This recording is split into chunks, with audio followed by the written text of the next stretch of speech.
میرے ساتھ موجود ہیں وفاقی وزیر اطلاعات مریم اورنگزیب صاحبہ۔ مریم صاحبہ، کیا ری ایکشن ہے پی ایم ایل این کا آفٹر بسم اللہ الرحمن الرحیم۔ پی ایم ایل این کا بہت ہی کلیئرٹی کے ساتھ یہ موقف ہے کہ یہ فیصلہ آلریڈی متنازع ہو چکا تھا، اس لیے تمام سیاسی جماعتوں نے، پاکستان کی عوام نے، تمام قانونی ماہرین نے، تمام لیگل فٹرنٹی نے، تمام بار کاؤنسلز نے فل کورٹ کا مطالبہ کیا تھا، کیونکہ انصاف ہوتا ہوا نظر نہیں آ رہا تھا۔ اور یہی وہ وجہ تھی کہ جس وقت ہم نے بائیکاٹ کیا کارروائی کا، تو وہ عدم اعتماد تھا اس بینچ کے اوپر، اور یہ چاہیے تھا کیونکہ بینچ متنازع ہو گیا تھا، اور یہ ایک مخصوص بینچ ہے جس سے ایک تاثر یہ جاتا ہے کہ اس سے انصاف کی امید ہمیں نہیں ہے۔ مریم صاحبہ، کیا سمجھتی ہیں فل کورٹ بینچ کیوں نہیں بنایا ججز نے؟ یہ تو ججز بتائیں کہ کیوں نہیں بنایا، یہ ہمارا آئینی حق تھا، آئینی معاملہ تھا، پارلیمانی معاملہ تھا، یہ متنازع ہو چکا تھا۔ اس کو غیر متنازع کرنے کے لیے، اس کو غیر جانبدار بنانے کے لیے ایک فل کورٹ تشکیل دینا چاہیے تھا۔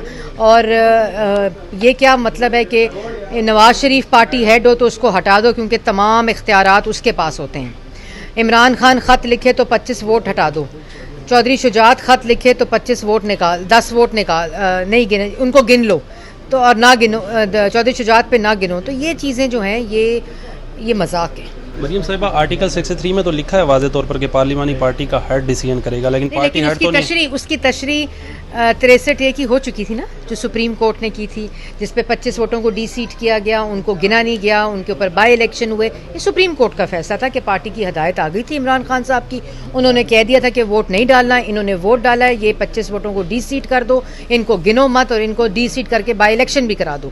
یہ معاملہ 63A کی تشریح کا ہے جو آپ کر چکے تھے۔ اس کے مطابق ڈپٹی اسپیکر کی رولنگ آئی کہ سپریم کورٹ کا فیصلہ ہے، 10 ووٹ گنے نہیں جائیں گے، ان کو سائڈ پہ کر دو اور دوسرے ووٹوں کو گن لو، تو حمزہ شہباز کو برتری حاصل ہے۔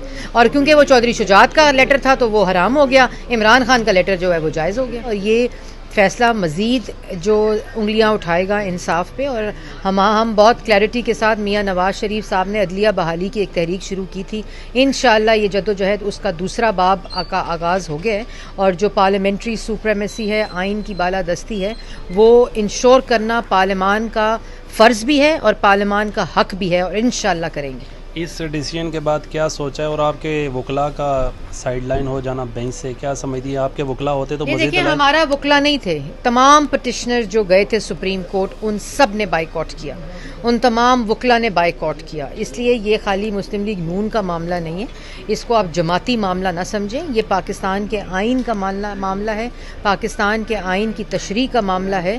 اور ہم نے یہ عدم اعتماد اس لیے کیا تھا کیونکہ ہمیں معلوم تھا، بچہ بتا رہا تھا کہ آج فیصلہ کیا آنا ہے، اور فیصلہ وہی آیا۔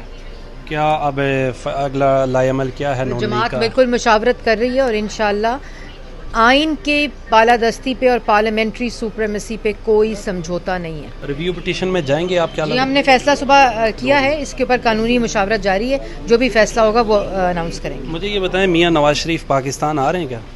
پاکستان میاں نواز شریف کا ہے، اور پاکستانی میاں نواز شریف صاحب آئیں گے۔